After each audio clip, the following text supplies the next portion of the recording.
आप देख रहे हैं एग्जाम जी चैनल। यहाँ पे आपको मिलेगा राजस्थान अध्ययन, जिसे आप हमारा राजस्थान कहते हैं, 6 to 12 सिर्फ और सिर्फ बुक, कुछ भी एक्स्ट्रा नॉलेज नहीं, इवन मेरी भी नॉलेज नहीं। वीडियो के व्यूज पर मत जाना, क्योंकि राजस्थान अध्ययन आनी सबको पता है, लेकिन पढ़ता कोई कोई है। आप पढ़ने वाले हैं तो चलिए वीडियो को शुरू करते हैं। आधा ज्ञान हमेशा हानिकारक होता है, तो पूरी वीडियो जरूर देखिएगा।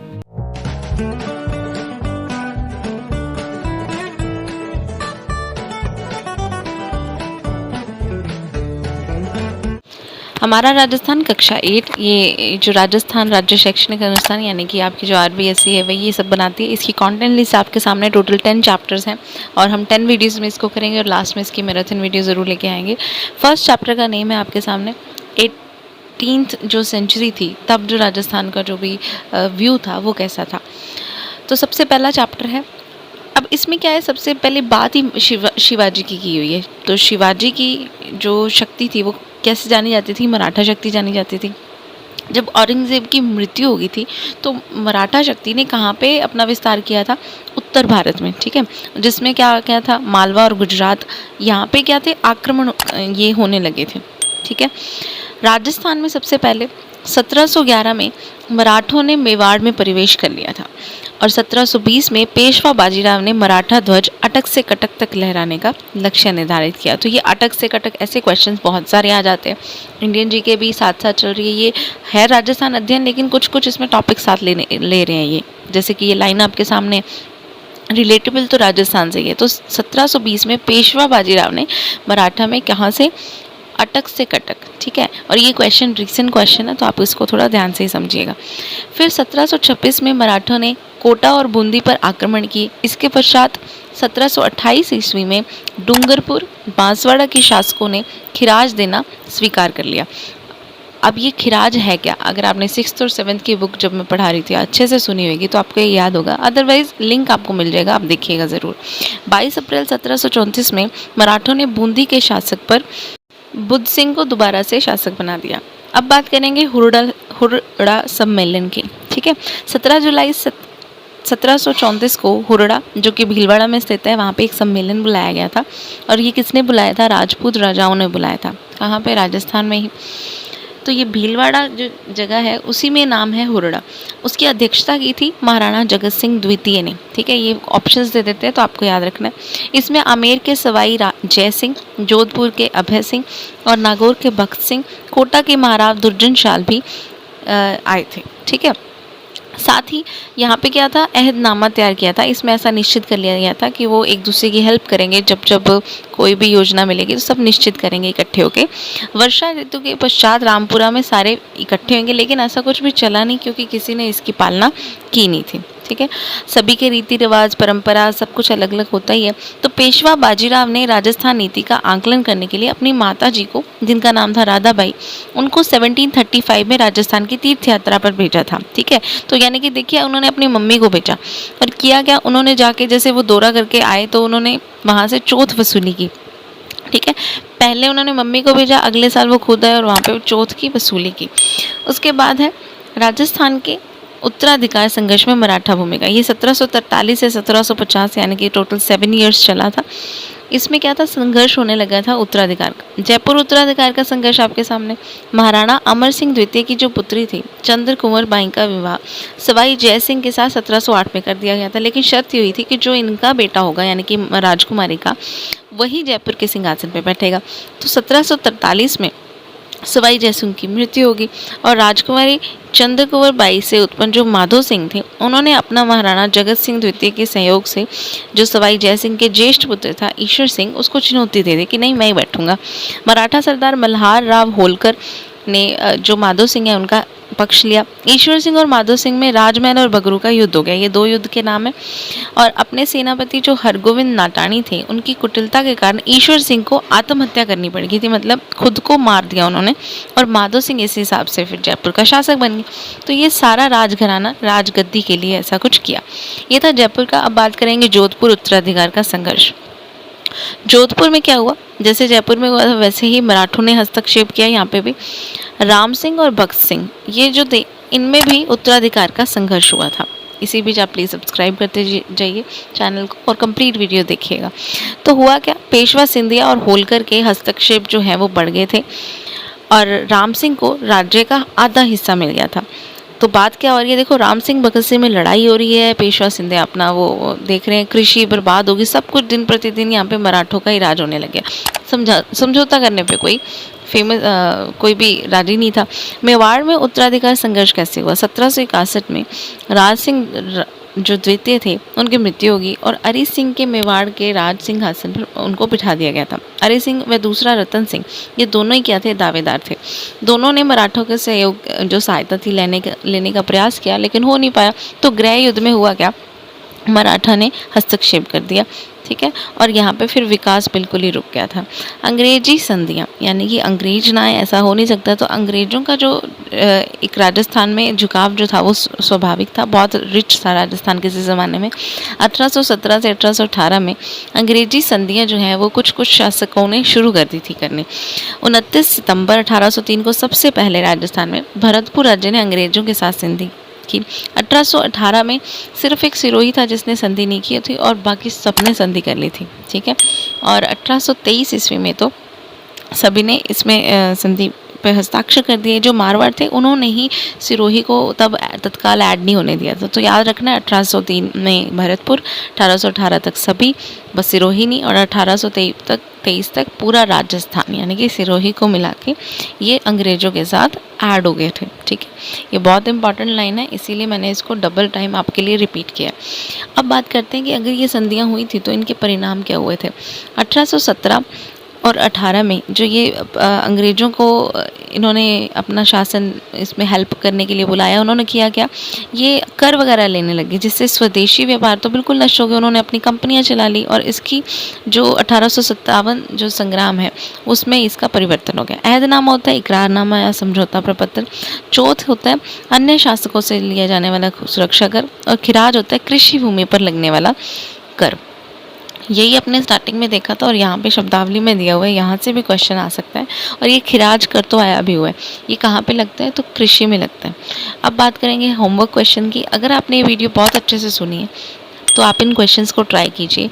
अगर कोई क्वेश्चन नहीं आता तो आप वापस से वीडियो को चाहे पॉज करके कैसे भी ज़रूर देखिएगा। जैसे कि हुर्रा सम्मेलन कहाँ हुआ था, या फिर मराठा शक्ति को सर्वप्रथम संगठित किसने किया, 29 सितंबर 1803 को अंग्रेजों के साथ किसने सबसे पहले संधि स्वीकार की, पेशवा बाजीराव की मराठा नीति क्या थी, इसके MCQ क्वेश्चन आ सकते हैं, ठीक है।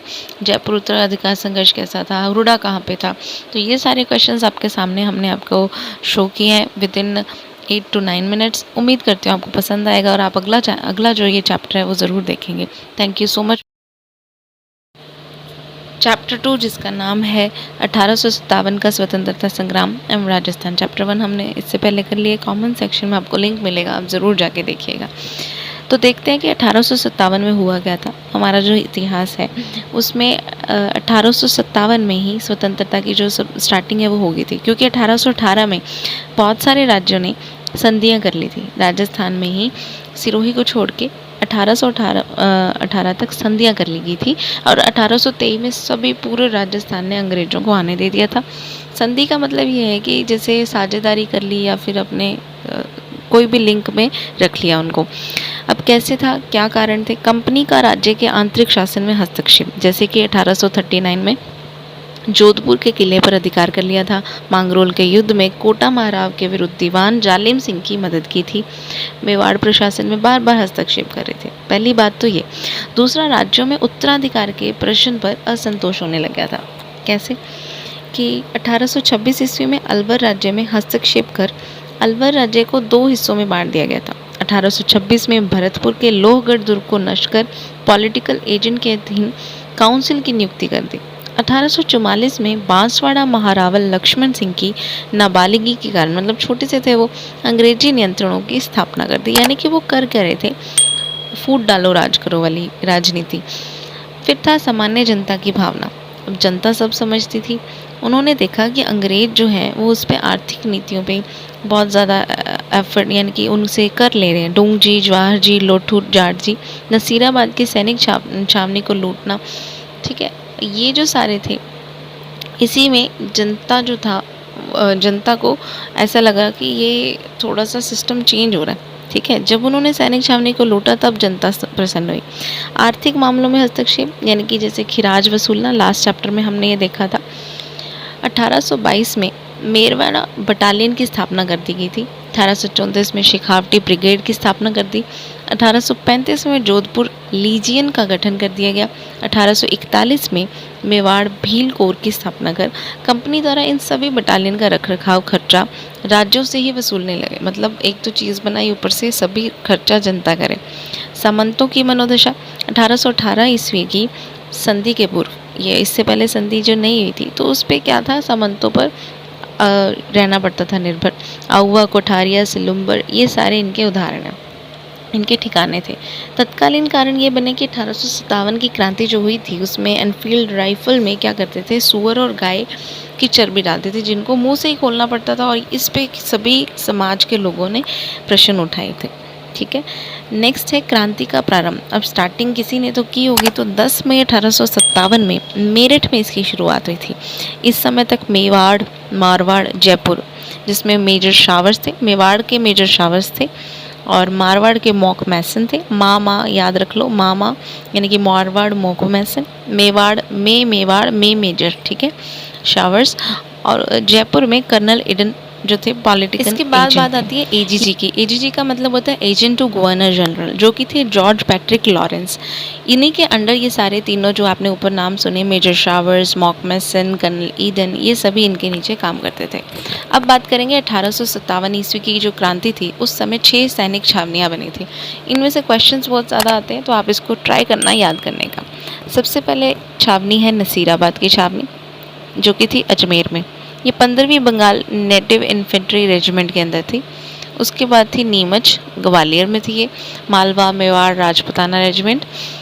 अरीनपुरा, ये पाली में थी। जोधपुर लीजियन। देवली, ये टोंक में। कोटा कंटिंजेंट।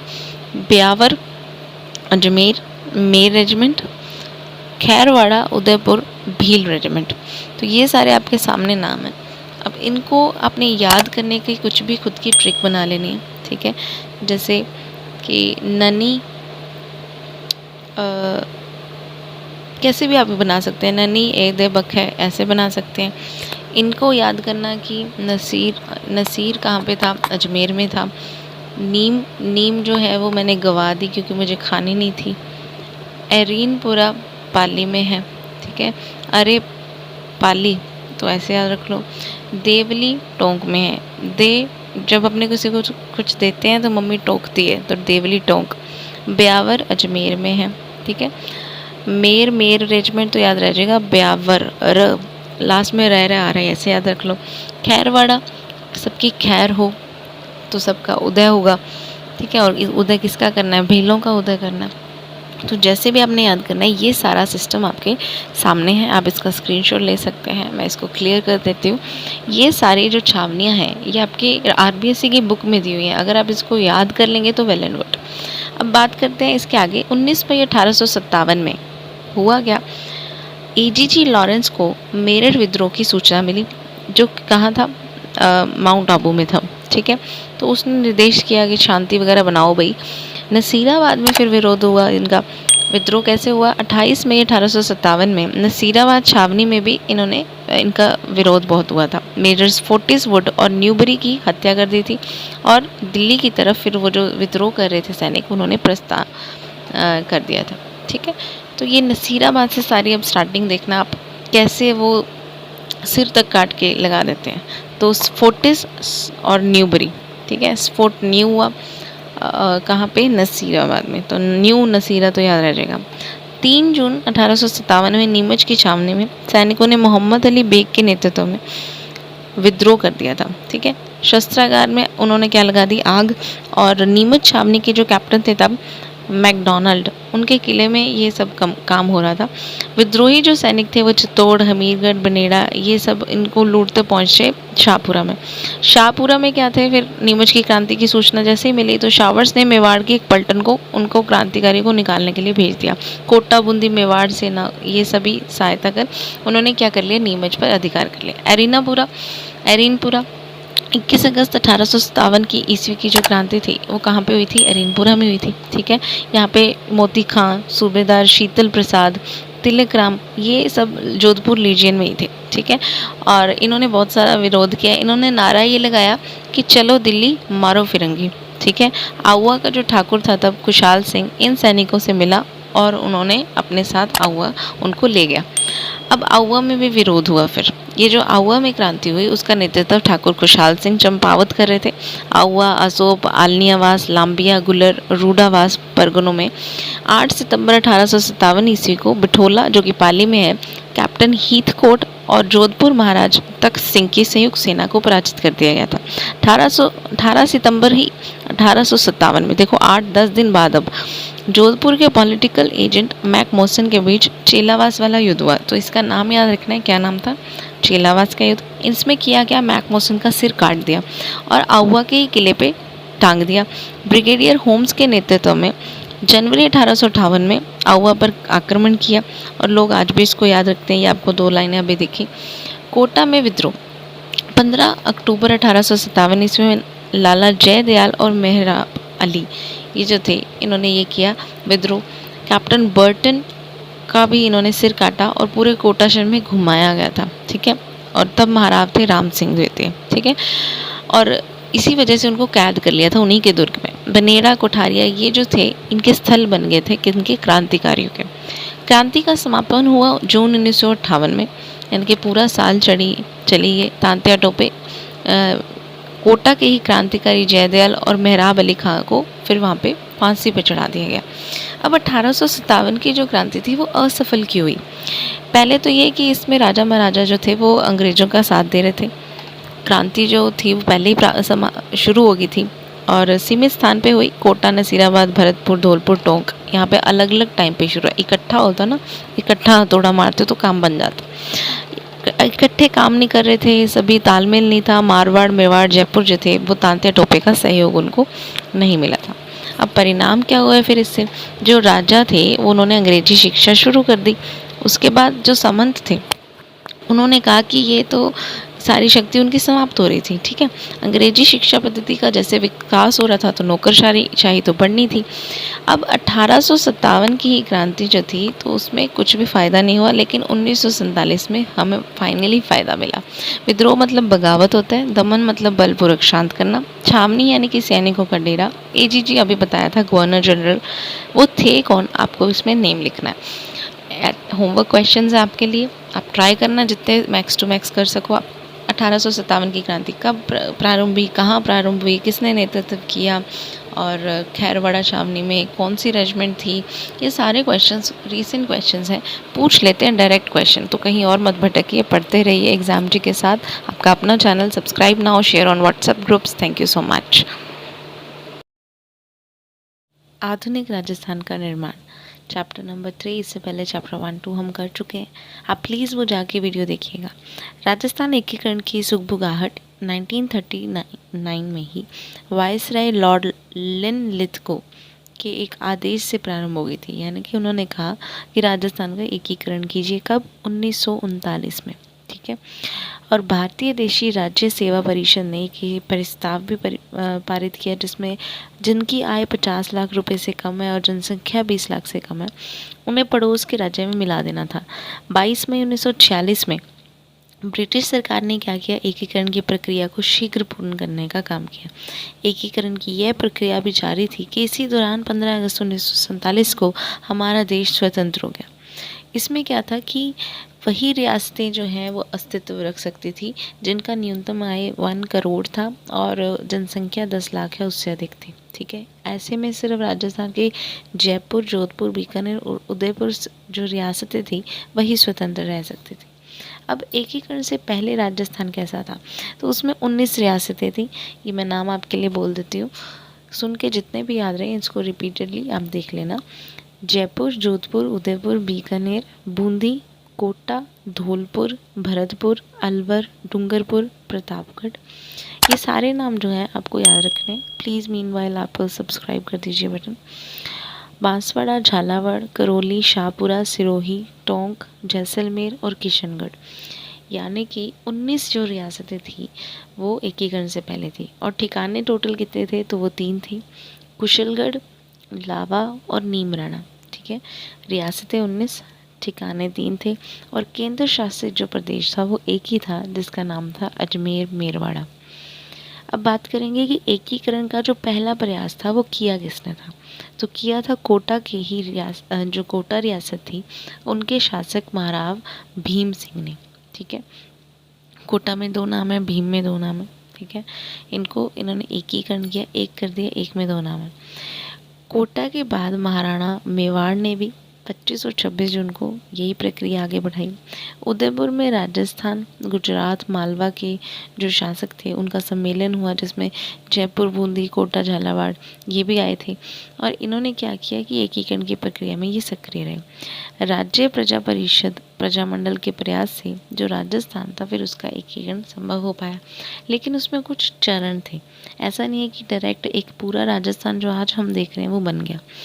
हुआ क्या कि ये सारी सामाजिक रीति रिवाज, आर्थिक, सबको देखना था, क्योंकि कोई किसी की रियासत में मिलने को रेडी नहीं था। इसी वजह से नवंबर 1956 में आधुनिक राजस्थान के निर्माण का कार्य जो है वो पूरा हुआ था।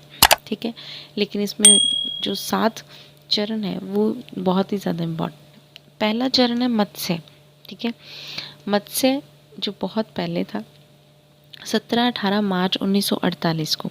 ठीक है, यानी कि आज़ादी के बाद कौन कौन से एकीकरण में थे ये, अलवर, धौलपुर, भरतपुर, करौली, ये सारे। इन्होंने क्या किया, मत्स्य का निर्माण किया, यानी कि राज्य का नाम इन्होंने रख दिया था मत्स्य। ठीक है, जिसको आज हम राजस्थान बोलते हैं वो मत्स्य था। अलवर इसकी राजधानी थी, और धौलपुर के जो महाराजा थे उदयभान वो राज प्रमुख। शोभाराम कुमावत इनके प्रधानमंत्री को नियुक्त कर दिया गया। कब, 17-18 मार्च 1948 को। ये था जब पहला चरण। अब आप इसको थोड़ा ध्यान से देख लीजिएगा, साथ ही मैप दिया गया है इसको मैंने रिमूव कर दिया, आप इसका स्क्रीनशॉट ले सकते हैं। फिर बात करते हैं सेकंड की। ठीक है, इसको कैसे भी आप कोई भी ट्रिक बना के याद रख लीजिए। अलवर, धौलपुर, भरतपुर, करौली का ADB के हो गया। ठीक है, और उदयपुर के जो थे वो यहाँ पे उदयभान जो हैं वो धौलपुर के राज प्रमुख बने, प्रधानमंत्री जो है वो शोभाराम बने। ठीक है, उदय की शोभा बढ़ाई अलवर ने। द्वितीय जो राजस्थान का एकीकरण का चरण था वो था पूर्व राजस्थान या राजस्थान संघ, इसका ये नाम रख दिया गया था।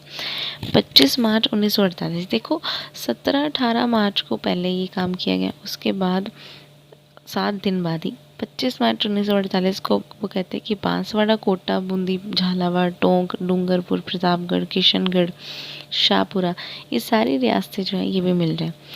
इस बार राजधानी जो है वो कोटा बनी, और महाराव भीम सिंह राज प्रमुख बने, और प्रधानमंत्री बने गोकुललाल। ठीक है, तो द्वितीय टाइम यानी कि सेकेंड टाइम, ऊपर शोभाराम जी थे प्रधानमंत्री, नीचे कौन बने, गोकुललाल। तो शोभा, गोकुल। साथ ही आपको मैप दिख रहा है, आप इसको कहीं पे लिख भी सकते हैं, लेकिन सुनी हुई बात ज़्यादा याद रहती है। अटेंटिवली इसको देखिए कि कौन से ज़िले ऐड किए, कौन से नहीं। थर्ड देखते हैं अब। थर्ड का जो नाम रखा था वो था संयुक्त राजस्थान। इसको देखो, मार्च में जो प्रोसेस हुई उसके जस्ट बाद अप्रैल में, 18 अप्रैल, संयुक्त राजस्थान में उदयपुर, मेवाड़ का विलय कर दिया गया, और मेवाड़ के भोपाल सिंह को राज प्रमुख बना दिया गया, और माणिक्यलाल वर्मा जो ऊपर थे वही प्रधानमंत्री नियुक्त किए गए। इस बार पंडित जवाहरलाल नेहरू जी ने इसका उद्घाटन भी किया था। ठीक है, तब सबको लगा होगा कि अब बन गया, लेकिन फिर एक 4th चरण फिर से आ गया। 4th चरण का जो नाम था वो था वृहद राजस्थान। ठीक है, पहले वाले जो राजस्थान है, सबसे पहला मत्स्य था। ठीक है, उसके बाद अब ये थर्ड आपने संयुक्त राजस्थान, सेकंड वाला आप कमेंट सेक्शन में लिखिए। 4th है वृहद राजस्थान। सबकी डेट्स आपने देख ली। वापस से अब देखो, 1948 के बाद 1949 में, यानी कि पूरे 1 साल बाद 30 मार्च को ये वृहद राजस्थान का निर्माण हुआ। संयुक्त राजस्थान में अब कौन कौन, जयपुर, जोधपुर, बीकानेर, जैसलमेर, ये सब मिल गए। राजस्थान का स्थापना दिवस भी हम कब मनाते हैं, 30 मार्च को ही मनाते हैं। इसमें जयपुर के मानसिंह द्वितीय जो थे, ठीक है, उनको राज प्रमुख बनाया गया, और हीरालाल शास्त्री जी को प्रधानमंत्री बनाया गया। किसके प्रधानमंत्री थे हीरालाल शास्त्री जी? वृहद राजस्थान के। और सरदार वल्लभ भाई पटेल जी द्वारा इसका उद्घाटन किया गया। तो किस चरण में सरदार वल्लभ भाई पटेल जी ने उद्घाटन किया? तो आपको पता होना चाहिए कि वो चरण 4th था, ठीक है, 4था चरण था। उसके बाद है 5वां चरण। 5वें चरण के पहले आपको ये सारे जो लाइन हाईलाइटेड हैं, देखो जो चीज़ इंपॉर्टेंट है वो हाईलाइट कर देते हैं। आप कहोगे सभी हाईलाइटेड है, सभी चीज़ इंपॉर्टेंट है, कोई पता नहीं कहाँ से क्वेश्चन पुट कर दे एग्ज़ाम में। अब चलते हैं, बात करेंगे 5th वाले चरण की। तो 5th चरण है यहाँ पे संयुक्त राजस्थान का। अब वृहद राजस्थान के बाद संयुक्त 15 मई को हो गया। मार्च के बाद अब मई इन्होंने लिए। इसमें क्या था, मत्स्य संघ जो सबसे पहले वाला था उसका नीम राणा ठिकाना इसमें विलय हो गया, ठीक है। आप देख सकते हो साथ ही राजस्थान का एक फिगर आपको यहाँ पे दिखा रखा है कि जो मत्स्य संघ था उसी का नीम राणा थाना इसमें विलय कर दिया गया। तो टोटल 5 चरण हो गए। 6वां चरण और 7वां चरण दोनों में ही नाम जो है वो राजस्थान ही रखा गया, ठीक है। अब इसका नाम पक्का राजस्थान हो गया। इसके बाद 26 जनवरी 1950 और फिर 5 साल 6 साल का गैप और 1 नवंबर 1956 हुआ क्या। 26 जनवरी 1950 को 6वें चरण में सिरोही, देलवाड़ा और आबू क्षेत्र को छोड़कर इसका विलय किया गया। और 7वें चरण में आबू, देलवाड़ा, अजमेर, मेरवाड़ा, मंदसौर मध्य प्रदेश के सुनेल टप्पा क्षेत्र, इन सब का विलय एकीकरण की प्रक्रिया में पूरा हो गया।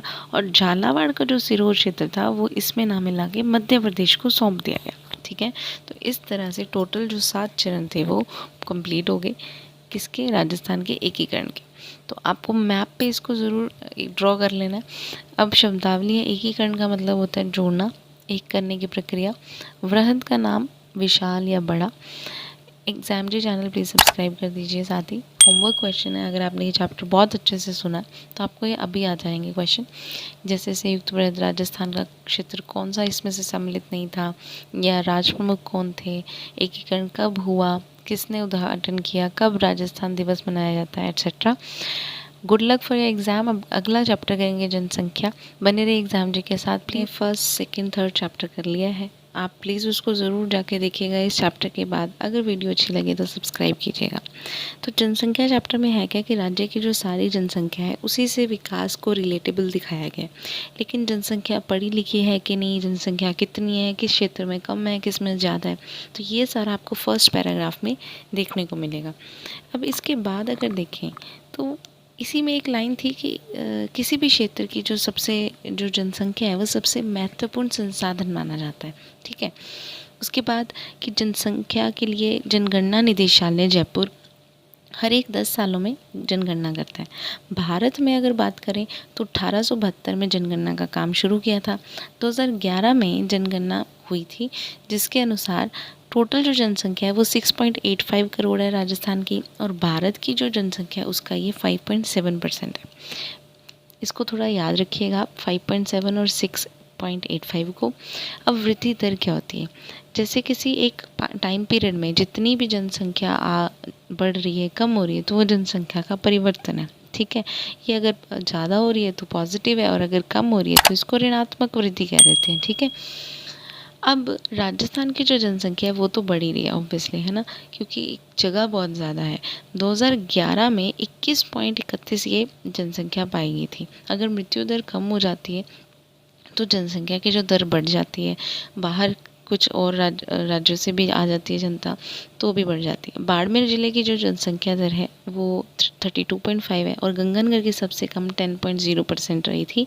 कब, जब 2011 में चेक किया गया था। ये परसेंटेज का रेट है कि किस में जनसंख्या ज़्यादा बढ़ी, तो सबसे ज़्यादा बाड़मेर और सबसे कम गंगानगर। अब आपको ये मैप के थ्रू बुक में बहुत अच्छे से हाईलाइट करके दिखाया है, क्योंकि कलर विजन जो है हमारा माइंड याद रख लेता है। अब आप देखिए जो पश्चिमी राजस्थान है वहाँ का कलर जो है यहाँ पे डार्क करके दिखाया है, ठीक है, यानी कि यहाँ पर परसेंटेज ऑफ जो इंक्रीज़ इन पॉपुलेशन है वो ज़्यादा है। उसके बाद सबसे कम जो है वो गंगानगर में। इसमें यहीं पे कुछ पॉइंट्स में कुछ वैल्यूज़ भी लिखी हुई हैं जो नहीं पूछती, लेकिन आपको फिर भी ध्यान रखना है, ठीक है। बाड़मेर की यहाँ पे दी हुई है 32.5 और सबसे कम गंगानगर की 10। उसके अलावा यहाँ पे बहुत सारी 11.7, 17 ऐसे करके दे रखी है। तो ये 2011 की जनगणना है, ठीक है। नेक्स्ट, अब यहाँ पे क्वेश्चन आपको कैसे भी पूछे तो आपको अगर सबसे ज़्यादा और सबसे कम याद है तो आप वहाँ पे दे पाओगे आंसर। अब जनसंख्या घनत्व क्या है? जनसंख्या घनत्व एक्चुअली क्या होता है कि एक मापक होता है कि कितना एरिया है और उसमें कितने वर्ग किलोमीटर में, यानी कि किलोमीटर स्क्वायर में कितनी जनता रह रही है।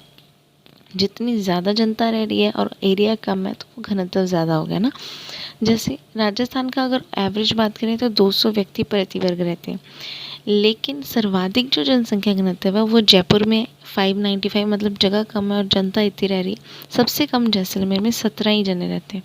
आप इसको मैप के थ्रू भी दे सकते हैं। मिडिल लाइन जो है वो बहुत ही डेंस है, यानी कि यहाँ की जो जनसंख्या है यहाँ पे ज़्यादा है एज़ कम्पेयर टू बाकी राजस्थान से, ठीक है। यानी कि जगह यहाँ पे कम है और जनता यहाँ पे ज़्यादा है, ठीक है। उसके बाद राजस्थान की जो कुल जनसंख्या है ये भी 2011 की जनगणना के अनुसार ही जिलेवार आपको जनसंख्या दिखाई गई है। ये मैप आपकी आरबीसी बुक में, आप इसको चाहे तो स्क्रीनशॉट ले सकते हैं या फिर इसमें आप अपने माइंड में विजन सेट कर सकते हैं कि किस में ये कितनी ज़्यादा, किस अकॉर्डिंग टू प्लेस है ना, कि अकॉर्डिंग टू प्लेस कितनी जनसंख्या कहाँ पे सबसे ज़्यादा है, ठीक है। यहाँ पे आपको ये कुछ नंबर्स फिगर्स भी दे रखे हैं। तो ये नंबर चाहे अब देखो जैसलमेर का और यहाँ पे ये सेम ही लग रहा है, लेकिन जैसलमेर के पास जगह भी तो बहुत ज़्यादा ना। जगह कम और जनता ज़्यादा होगा तो उसको क्या बोलेंगे? घनत्व। पश्चिमी राजस्थान में और उत्तरी पूर्वी जो राजस्थान है वहाँ पे वो कह रहे हैं कि जनसंख्या जो है वो चेंजेबल है। कैसे? पश्चिमी राजस्थान में कम है और उत्तरी पूर्वी राजस्थान में जनसंख्या अधिक है। टोटल जो जनसंख्या है वो पूरे 10 जो 10% है वो जयपुर में ही रहते हैं। वहीं अगर जैसलमेर की बात करें तो 1% भी जनता नहीं रहती। पश्चिमी मरुस्थलीय प्रदेश है, यहाँ पे क्या है कि 61% भूभाग है, यानी कि जगह तो बहुत है लेकिन जनता सिर्फ 40% रहती है। सबसे कम घनत्व 130 व्यक्ति प्रति वर्ग किलोमीटर है। वहीं बात करें जयपुर, अलवर, भरतपुर, दौसा, धौलपुर, टोंक, सवाई माधोपुर, करौली, भीलवाड़ा, ये पूर्वी समतल में आते हैं। 20% भाग है लेकिन जनता यहाँ 33% रहती है। समझो इसको कि जगह ज़्यादा है, 61 जगह है, जनता 40 ही रह रही, और फिर जगह कम है 20 लेकिन जनता कितनी रह रही है? 33। तो वो कह रहे हैं कि बाकी एरियाज़ के अकॉर्डिंग यहाँ पे मरुस्थल में क्योंकि वनस्पतियाँ वैसे जो रिलेटेबल जीव जंतु हैं वो ज़्यादा है तो ये धनी भी है, ठीक है। अब देश की जो राजधानी है दिल्ली, उससे भी हम समीप हैं तो बहुत सारे इसमें फैक्टर्स आ जाते हैं, ठीक है। ये आपको एक जनघनत्व दिखाया है। अब सिर्फ नंबर शो किए हुए हैं, प्रति वर्ग किलोमीटर 1 किलोमीटर में कितने जने रह रहे हैं, ठीक है। वापस से आप देखेंगे पूर्वी भाग जो है वो ज़्यादा वहाँ पे जने रहते, जगह कम है, यानी कि 1 किलोमीटर में अगर आप घूमेंगे ना जैसलमेर में सिर्फ आपको 17 ही जने देखने को मिलेंगे। वहीं अगर आप उदयपुर वगैरह साइड जाओगे तो ये 1-1 किलोमीटर में 400-400 जने दिखेंगे, ठीक है। उसके बाद है लिंगानुपात। लिंगानुपात का मतलब है पुरुष पर स्त्रियों की संख्या। जैसे 2011 के अकॉर्डिंग अगर वैसे बात करें तो 9:8 है लिंगानुपात, लेकिन 6 वर्ष से कम ये 8 यानी कि 888 है, ठीक है, बहुत ही कम है। यानी कि 1000 अगर बॉयज़ हैं तो उस पर सिर्फ 888 गर्ल्स हैं।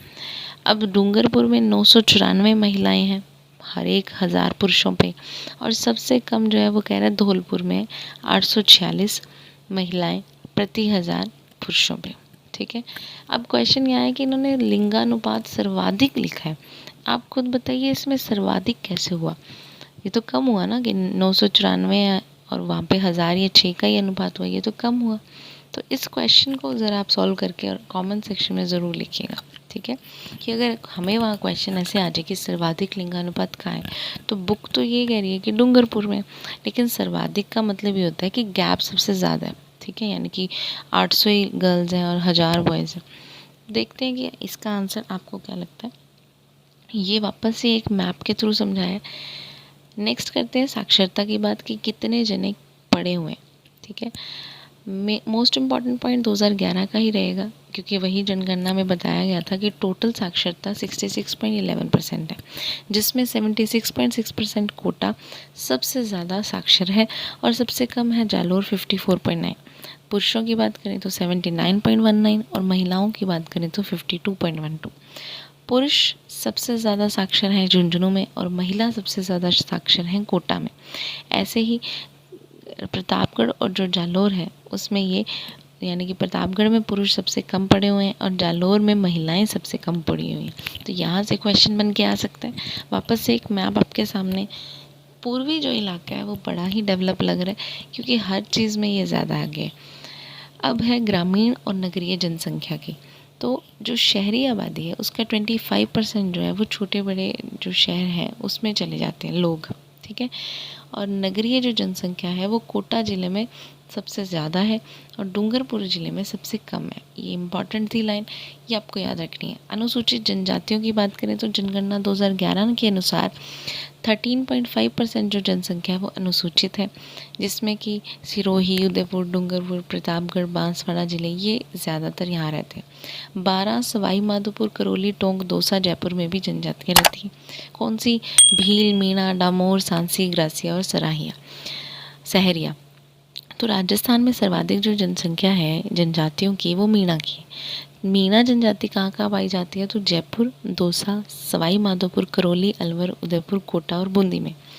भील राजस्थान की एक प्राचीन जनजाति जो बांसवाड़ा, डूंगरपुर, प्रतापगढ़, सिरोही में रहती है।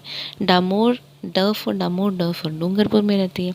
डूंगरपुर में भी कहाँ? सिमलवाड़ा, तो वाड़ा में भी ड आ गया। ग्रासिया जनजाति सिरोही जिले में, आबू रोड पे, पिंडवाड़ा में। डूंगरपुर, उदयपुर, पाली में ग्रासिया। और सांसी जो है वो भरतपुर की स्पेशल है। सहरिया जो जनजाति है वो एकमात्र ऐसी जनजाति है भारत सरकार ने सूची में शामिल किया है। 12 जिला में शाहबाद और ऐसे ही गढ़ में सहरिया जनजाति जो है वो बहुतायत में। शब्दावली वनोपज मतलब वन से प्राप्त उपज, जनगणना यानी कि जनसंख्या संबंधी सूचनाएं। राजस्थान में न्यूनतम लिंगानुपात कहाँ पे है ये आपको बताना है। होमवर्क क्वेश्चन है ये, जो भी लगे ऑप्शन उसको टिक कीजिएगा, फिर चेक कीजिएगा। भौगोलिक क्षेत्र में जनसंख्या घनत्व सबसे कम कहाँ पे है, सबसे ज़्यादा कहाँ है, साक्षरता कम कहाँ है, ज़्यादा कहाँ है। तो ये सारे क्वेश्चंस आपको एग्ज़ाम में पूछे जा सकते हैं। ध्यान रखिएगा, सब्सक्राइब करते जाइएगा, एग्ज़ाम जी चैनल पे बने रहिएगा। तो ये चैप्टर नंबर 5 हम करने वाले हैं। इससे पहले हमने 4 चैप्टर्स कर लिए हैं और अगर आपने वो नहीं देखे तो ज़रूर देखिएगा इस चैप्टर के बाद। चैप्टर 5 है उद्योग। उद्योग मतलब जब हम कोई ऐसा वर्क कर रहे हैं जिसमें हम कच्चा माल लेके आ रहे हैं और उससे कोई उसको रीन्यू करके या उसको आगे बेच रहे हैं, ठीक है, कुछ वस्तु का निर्माण कर रहे हैं, इसीलिए उद्योग को द्वितीयक व्यवसाय भी कहा जाता है। द्वितीयक व्यवसाय क्योंकि इसमें डबल उगाने वाला तो कोई और है ना, आपने तो बस चेंज किया।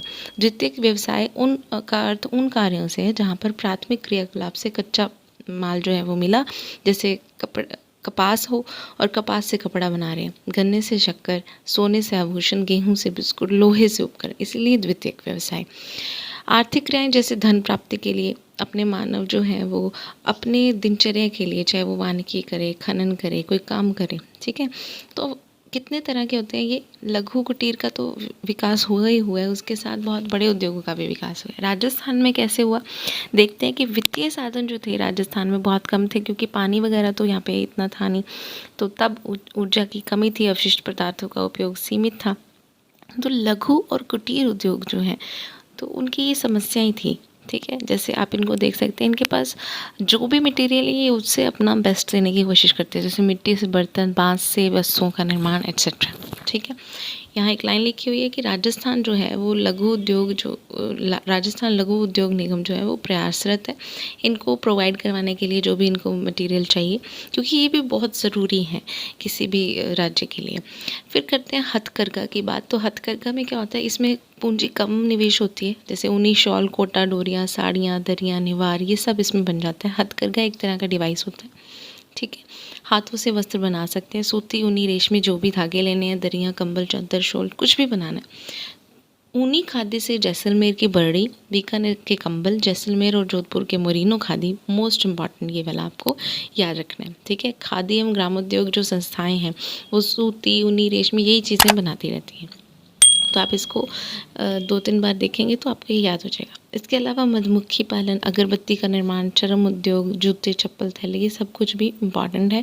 राजस्थान में इसका काम होता है, इसीलिए बिक्री केंद्रों की स्थापना की जाती है। अब बात करेंगे कृषि आधारित उद्योगों की। कृषि में क्या क्या आ जाएगा, देखो जौ, तिलहन, तिलहन में सारे जिनसे तेल वगैरह निकलता है, बीज, मसाले, मोटे अनाज। राजस्थान जो है वो भारत का सबसे बड़ा उत्पादक है इनमें, ठीक है। दलहन फसलों से दालें बनती हैं, जैसे चना, मूंग, उड़द, छवले, ये सभी में राजस्थान के विभिन्न जिले इंपॉर्टेंट है, जैसे कोटा, बूंदी, भीलवाड़ा, उदयपुर। गन्ने के रस से गुड़ और खांड सारी बनाते हैं। राज्य में सरसों की खल, तेल से संबंधित लघु और कुटीर उद्योग भी बहुत है। अलवर, भरतपुर, सवाई माधोपुर, जयपुर, यहाँ पे सरसों की अधिक पैदावार के कारण तेल घानी उद्योग पाए जाते हैं।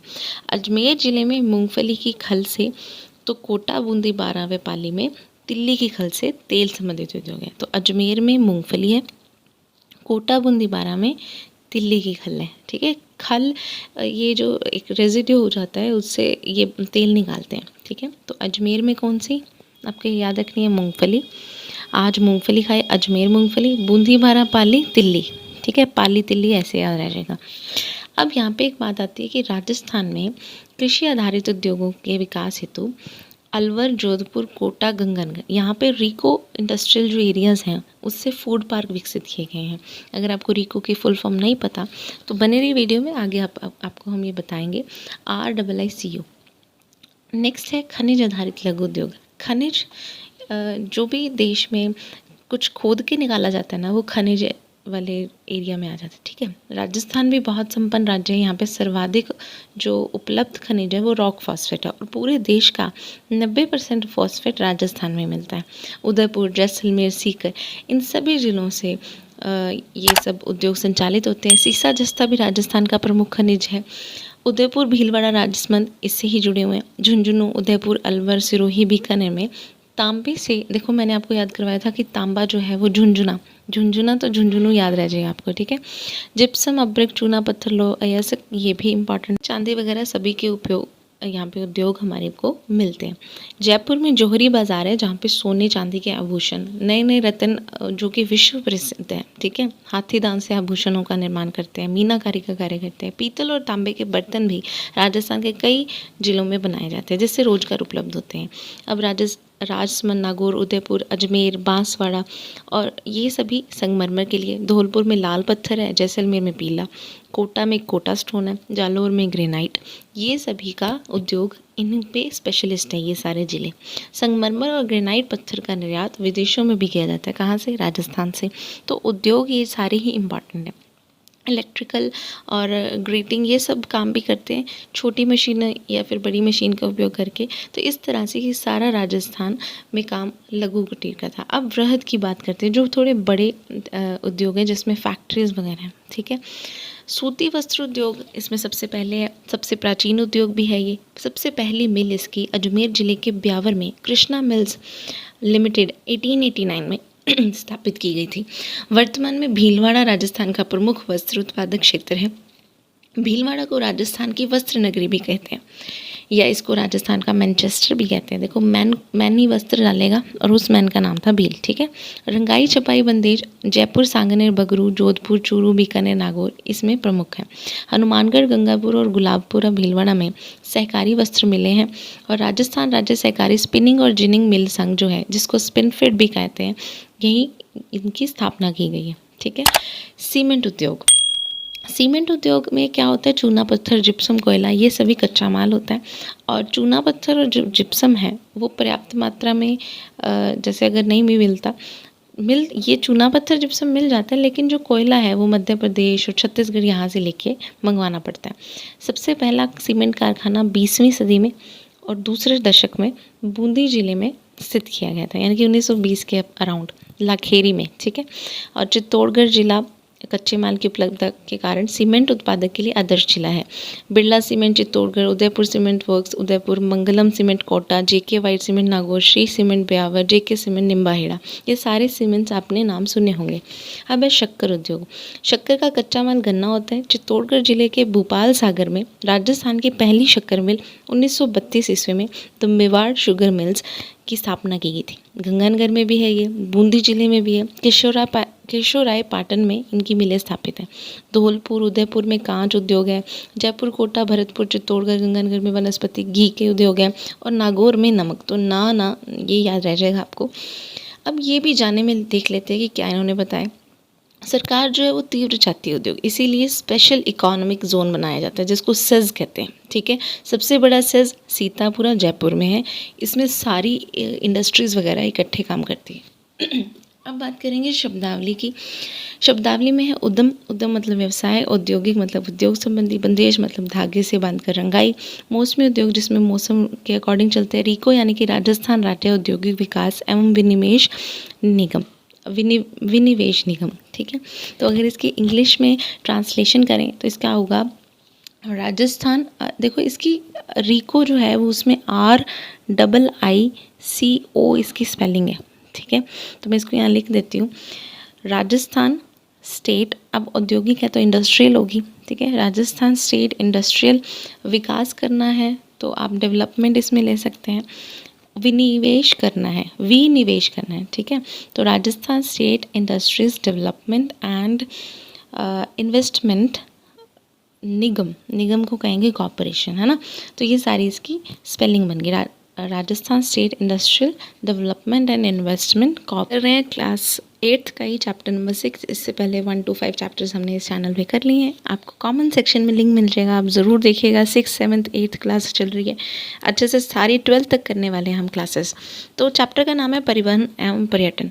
परिवहन का बहुत ज़्यादा महत्व है, इसको रक्त वाहिनियाँ कहते हैं। तो क्वेश्चन आ सकता है कि राजस्थान की रक्त वाहिनियाँ किसको कहते हैं, तो परिवहन को कहते हैं, क्योंकि तभी इसकी वजह से एक जगह से दूसरी जगह कोई भी जा सकता है। आर्थिक और सामाजिक दोनों की ही ये जीवन रेखा भी कहलाती है। ठीक है, तो 2 नाम आ गए, आपको ये याद रखने।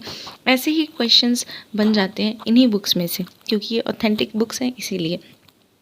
अब जैसे पानी वगैरह के लिए, गैसीय वस्तु के लिए एक स्थान से दूसरे स्थान पर भेजा जाता है ना, तो उसको जो भेजने के लिए या तो सड़क चाहिए या रेल चाहिए या हवाई यातायात, क्योंकि पानी के वगैरह से तो राजस्थान लगता नहीं है। भारत के 4 महानगर कौन कौन से, दिल्ली, मुंबई, चेन्नई, कोलकाता, इनके राजमार्ग को जोड़ने के लिए स्वर्णिम चतुर्भुज योजना बनाई गई थी। ठीक है, ये याद रखना है आपको। सर्वाधिक विकास जो है राजस्थान में वो सड़क का ही हो पाया है। क्यों? क्योंकि बाकी मैंने अभी आपको बताया कोई और इतना है नहीं डेवलप्ड एरिया, ना तो पानी वाला ना हवा वाला। तो सड़कों को राष्ट्रीय राजमार्ग और राज्य मार्ग, जिला सड़क, ग्रामीण, ये सब में जोड़ा गया है। प्रधानमंत्री सड़क योजना के तहत इसको सबको डेवलप किया जा रहा है। रेल परिवहन की बात करें तो जयपुर की आपको मेट्रो रेल यहाँ पे दिखाई गई है। स्थल पर जो लंबी दूरी है उसके लिए भारत सरकार ने ये पहली रेल चलाई थी 1853 में महाराष्ट्र में मुंबई और ठाणे के बीच। लेकिन जो राजस्थान में पहली ट्रेन चली थी वो 1874 में बांदुकी, जो कि दौसा में है, आगरा फोर्ट, उत्तर प्रदेश तक चलाई गई थी। ठीक है, राज्य में रेल मार्ग की कुल लंबाई 6000 किलोमीटर तक, यानी कि वो जो रेलवे ट्रैक्स होते हैं वो। यहाँ पे रेलवे जोन कितने हैं, तो 2 ही रेलवे जोन है। कौन कौन से, उत्तर पश्चिम और पश्चिम मध्य। ठीक है, पूर्वी का कोई इलाका नहीं लिया, दक्षिण का कोई इलाका नहीं लिया, उत्तर पश्चिम और पश्चिम मध्य। अब यहाँ पे टोटल 5 रेलवे मंडल हैं। देखो, रेलवे जोन पूछ लें तो 2 हैं, रेलवे मंडल पूछ लें तो 5 हैं। कौन कौन से, जयपुर, बीकानेर, जोधपुर, अजमेर और कोटा। आई रिपीट, जयपुर, बीकानेर, जोधपुर, अजमेर और कोटा। ये जो सारे इनका सबका उत्तर पश्चिम रेलवे मंडल का जो मुख्यालय है वो जयपुर है। ठीक है, अगर रेल परिवहन भारत का बात करें ना, तो भारत के उत्तर पश्चिम रेलवे मंडल का भी मुख्यालय क्या है, जयपुर ही है। रेलवे परिवहन का सबसे बड़ा केंद्र भी जयपुर है। जयपुर में उत्तम शाही यातायात के लिए मेट्रो रेल की शुरुआत जून 2015 से की गई थी। ठीक है, ये कुछ इंपॉर्टेंट बातें थी। अब करते हैं बात वायु परिवहन की, क्योंकि यहाँ पे जल्दी चीज़ें चलती हैं। देखते हैं क्या होता है। जयपुर में सांगानेर जो है वो सबसे व्यस्तम अंतर्राष्ट्रीय हवाई अड्डा है। उदयपुर का जो डबोक है वहाँ महाराणा प्रताप हवाई अड्डा स्थित है। ठीक है, और सैनिक नागरिक महत्व का भी एक हवाई अड्डा है जो कि जोधपुर के रतनाड़ा में है। अजमेर के किशनगढ़, जैसलमेर, बीकानेर, कोटा में भी हवाई अड्डे हैं। देखो, 4 नीचे बता दिए, ऊपर 3 बता दिए, तो 7 तो आपको यहाँ पे हवाई अड्डों की जानकारी दे दी है। तो पूछ सकते हैं यहाँ पे कि कहाँ पे है हवाई अड्डा। ठीक है, जयपुर अंतर्राष्ट्रीय हवाई अड्डे का यहाँ पे आपको दृश्य दिखाया था। अब बात करेंगे पर्यटन की। पर्यटन का सिंपली वर्ड्स में मीनिंग ये होता है कि एक जगह से दूसरी जगह जाना, और पर्यटक का मतलब होता है जो अपने किसी और जगह जाता है अस्थायी रूप से देखने के लिए और वापस अपनी पुनः जो जगह है वहाँ पे लौट आएगा। राजस्थान में भी लाखों करोड़ों ये पर्यटक आते हैं, ठीक है। कहाँ कहाँ आते हैं? अरावली जैसे झीलें, थार का मरुस्थल देखने के लिए, कुछ जीव, कुछ छतरियाँ, मंदिर, दरगाह वगैरह बनी हुई हैं उनको देखने के लिए। अब आपको बहुत सारे maps one after one page दिखते रहेंगे। कैसे? ये प्रमुख पर्यटन स्थल दिखाएंगे ये आपको, ठीक है। जैसे गंगन, जहाँ जहाँ आपको रेड डॉट्स दिख रहे हैं वहाँ वहाँ कोई ना कोई पर्यटक स्थल है। जैसे गंगनगढ़ में है, कालीबंगा हनुमानगढ़ में है, ठीक है। यहाँ कोलायत, गजनी, देशनुख, ये बीकानेर का एरिया दिखा दिया, जैसलमेर में सम दिखा दिया।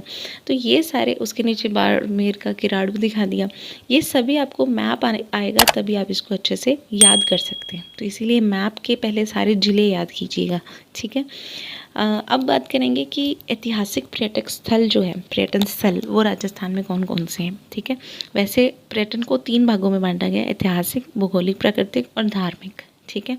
तो सबसे पहले बात ही ऐतिहासिक पर्यटन स्थल की करेंगे। ऐतिहासिक मतलब जो कोई ना कोई इतिहास जुड़ा है, जैसे कि हनुमानगढ़ में कालीबंगा, पीलीबंगा, उदयपुर में आहड़, जयपुर में बैराठ, सीकर में गणेश्वर, ये 5 आपको नाम दे दिए। हनुमानगढ़, कालीबंगा, पीलीबंगा, उदयपुर में आहड़, जयपुर में बैराठ और सीकर में गणेश्वर, ठीक है। 5 ऐसे कह रही हूँ क्योंकि हनुमानगढ़ में कालीबंगा और पीलीबंगा दोनों दे दिए। जयपुर में हवा महल है, आमेर का किला, जंतर मंतर।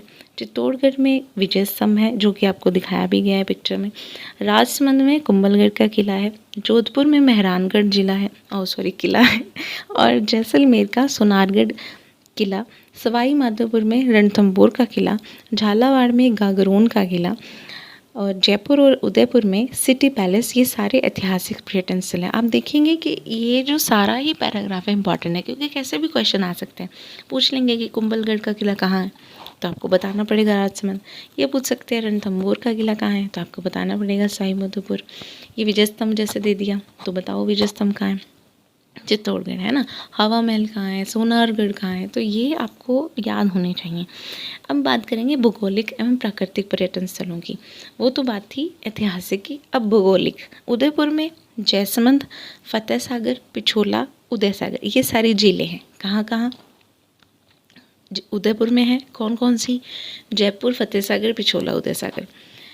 शिल्पग्राम, सिरोही का प्रसिद्ध पर्वतीय स्थल माउंट आबू, नक्की झील है। अजमेर में पुष्कर झील है। राजसमंद में राजसमंद झील है। चित्तौड़गढ़ में मिनाल जलप्रपात है। जैसलमेर में मनमोहक रेत के टीले हैं, जिसको धोरे कहा जाता है। सवाई माधोपुर का रणथंभौर राष्ट्रीय उद्यान फेमस है। अलवर का सरिस्का राष्ट्रीय उद्यान फेमस है। भरतपुर का केवलादेव, तो भरत केला खाता है ऐसे करके एक ट्रिक थी इसकी। और अलवर जो है वो सरसर कर रहा है, वर्सर, तो कैसे भी आप इसको याद रखिए। जैसलमेर, बाड़मेर में मरुद्यान, कोटा चंबल नदी के किनारे घड़ियाल मगरमच्छ का संरक्षण, जो चंबल अभ्यारण्य है वो बहुत फेमस है। आपको कुछ पिक्चर्स यहाँ पे दिखाई भी हुई हैं। अब बात करेंगे धार्मिक पर्यटन स्थलों की। यहाँ से भी बहुत सारे क्वेश्चन आते हैं। जैसे ब्रह्मा जी का मंदिर कहाँ है तो आपको पता होना चाहिए कि वो पुष्कर में। ख्वाजा मोइनुद्दीन चिश्ती की दरगाह कहाँ है तो आपको ये भी आइडिया होगा कि अजमेर। फिर है कपिल सरोवर, कोलायत बीकानेर, रामदेवरा जैसलमेर, श्रीनाथ जी नाथद्वारा राजसमंद, एकलिंग जी उदयपुर, गोविंद देव जी जयपुर, करनी माता जी का मंदिर देशनोक बीकानेर, श्री महावीर जी ये सवाई माधोपुर, त्रिपुरा सुंदरी बांसवाड़ा, ऋषभ देव उदयपुर, रणकपुर पाली, देलवाड़ा सिरोही। ये सारे, ये जो लास्ट में आपको बताया ऋषभ देव उदयपुर, रणकपुर पाली, देलवाड़ा, सिरोही, ये जैन मंदिर भी प्रसिद्ध हैं। अब यहाँ पे आपको रामदेव जी का मंदिर, अजमेर दरगाह और रणकपुर का जैन मंदिर दिख रहा होगा। बात करेंगे पर्यटक विकास और सुविधाओं की, क्योंकि बाहर से जब कोई आएगा तो इसके लिए कौन सी फेमस है कंपनी? आरटीडीसी यानी कि राजस्थान पर्यटन विकास निगम, जिसका मुख्यालय कहाँ पे है? जयपुर में है। और इसी में क्या देते हैं, ये लाइंस देते हैं अपनी मेन लाइन, टैग लाइन, पधारो हमारे देश, राजस्थान पधारिए, रंगीलो राजस्थान, सुरंगा राजस्थान, अतुल्य राजस्थान, और अब तो बहुत फेमस है जाने क्या दिख जाए, ये सारे नारे। जयपुर आमेर सर्किट, ये कुछ सर्किट्स बनाए गए, मरू सर्किट, मेवाड़ सर्किट, ठीक है। यहाँ पे देशी विदेशी पर्यटन आते हैं। पैलेस ऑन व्हील्स जैसी शाही रेलगाड़ी है, ये कहाँ से कहाँ चलती है? दिल्ली से शुरू होती है, राजस्थान में जोधपुर, चित्तौड़गढ़, उदयपुर, जयपुर, सवाई माधोपुर, जैसलमेर, भरतपुर से होकर मध्य प्रदेश, उत्तर प्रदेश में चली जाती है। यानी कि पूरा राजस्थान जो सभी फेमस चीज़ें हैं वो दिखा के और फिर उत्तर प्रदेश में चलेगी।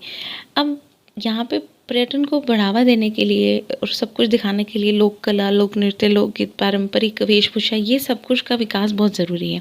महोत्सव भी बनाए जाते हैं, जैसे बीकानेर में ऊँट का महोत्सव, जैसलमेर में मरु, जयपुर में पतंग, राजसमंद में कुंभलगढ़ महोत्सव, जोधपुर में मारवाड़ और उदयपुर में मेवाड़ महोत्सव। ठीक है, अब बात करेंगे शब्दावली की। राष्ट्रीय राजमार्ग कौन कौन, ये शब्दावली बताई हुई है कि केंद्र सरकार के अधीन जो आती है वो राष्ट्रीय राजमार्ग, और राज्य सरकार के अधीन जो आती है वो राज्य वाली। मेट्रो रेल जो है वो महानगरों में चलती है परिवहन के लिए। अभ्यारण्य होते हैं वन्य जीव का उन्मुक्त आवास क्षेत्र। अब होमवर्क क्वेश्चंस है, आप प्लीज़ इसको ज़रूर कीजिएगा क्योंकि यहीं से डायरेक्ट क्वेश्चन आ जाते हैं। राजस्थान में मेट्रो रेल का विकास किस जिले में किया गया था या किया गया है? जैसलमेर झील कौन से ज़िले में है? प्रथम रेल कब कहाँ चली? सांगनेर अंतर्राष्ट्रीय हवाई अड्डा किस ज़िले में है? और भौगोलिक प्राकृतिक पर्यटन स्थल कौन कौन से हैं? इसके एमसीक्यूज बन के आ सकते हैं। सड़क परिवहन पर टिप्पणी, ये तो कैसे भी आ सकता है क्वेश्चन। नेक्स्ट चैप्टर करेंगे विकास योजनाएं। आप प्लीज़ इससे पहले वाले सारे चैप्टर्स और 6 चैप्टर नंबर 7 जिसका नाम है विकास योजनाएं, इससे पहले हमने 1 to 6 चैप्टर्स कर लिए हैं। इस चैप्टर के बाद ज़रूर वो चैप्टर्स देखिएगा। क्लास 6 और 7 भी आपके लिए मोस्ट इम्पॉर्टेंट है।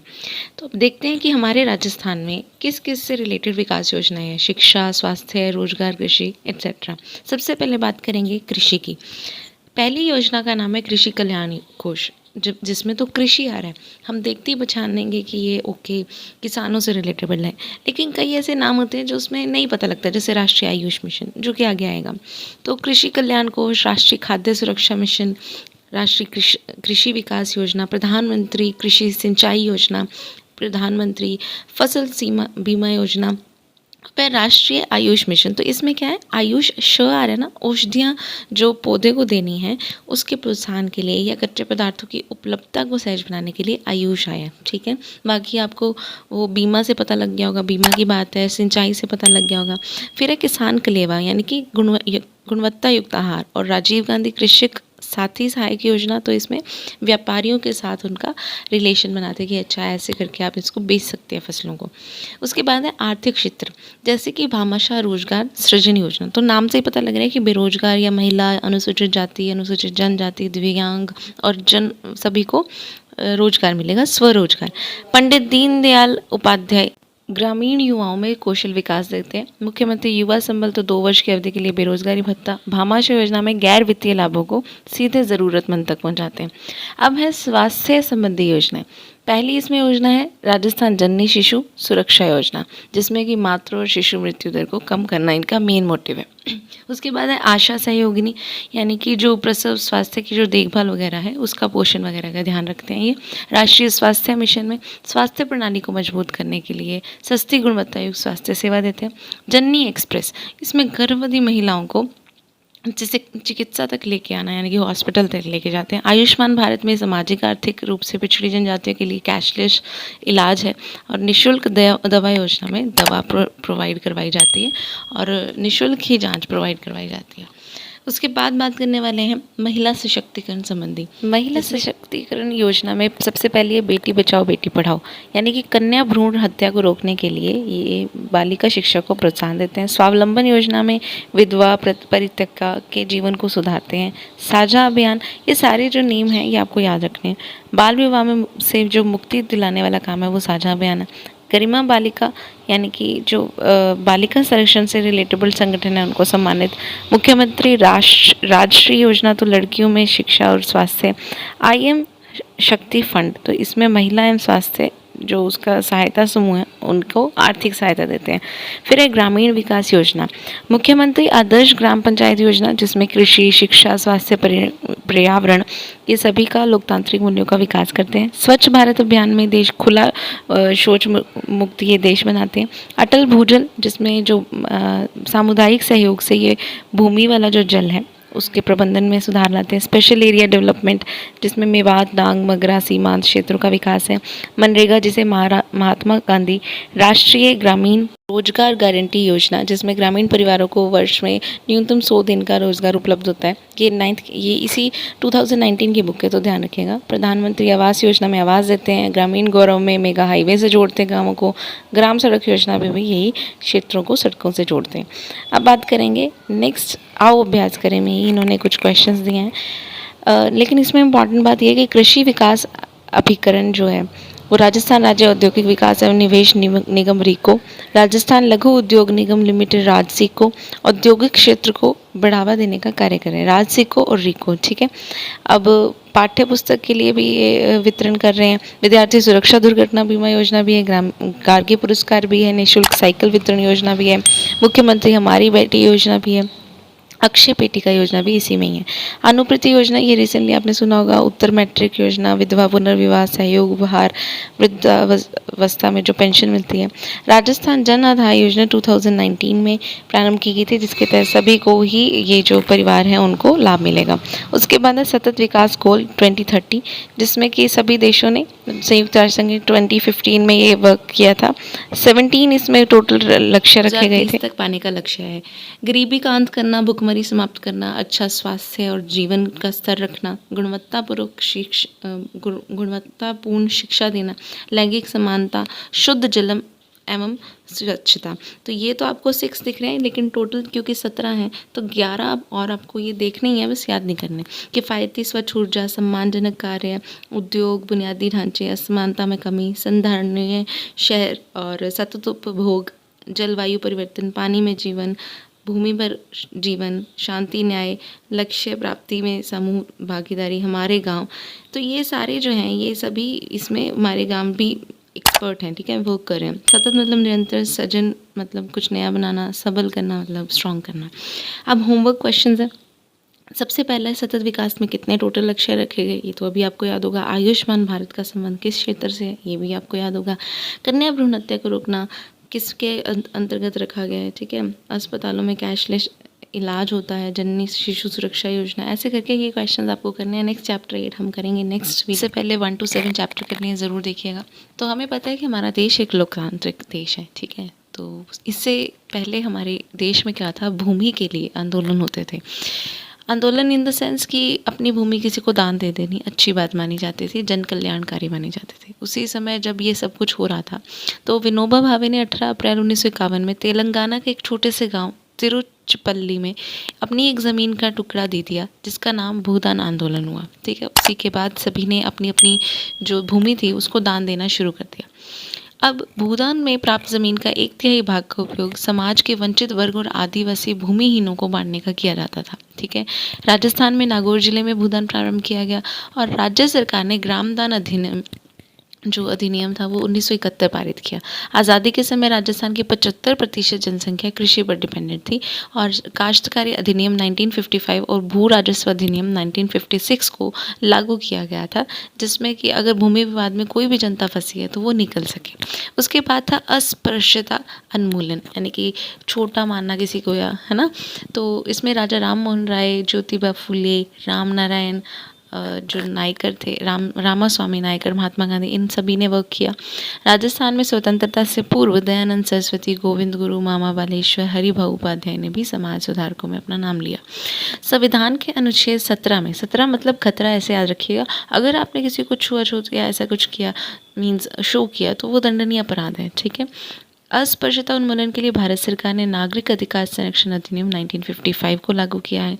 ये अस्पृश्यता अधिनियम 1955 जो राजस्थान में भी लागू है। ठीक है, जनजातीय अत्याचार निरोधक कानून 1989 की भी सख्ती से पालना होती है। सामाजिक न्याय एवं अधिकारिता विभाग जो है वर्तमान में, वो सामाजिक आर्थिक विकास, अनुसूचित जाति जनजाति, पिछड़ा वर्ग, महिलाएं, बच्चे, इन सभी का कल्याण कर रहे हैं।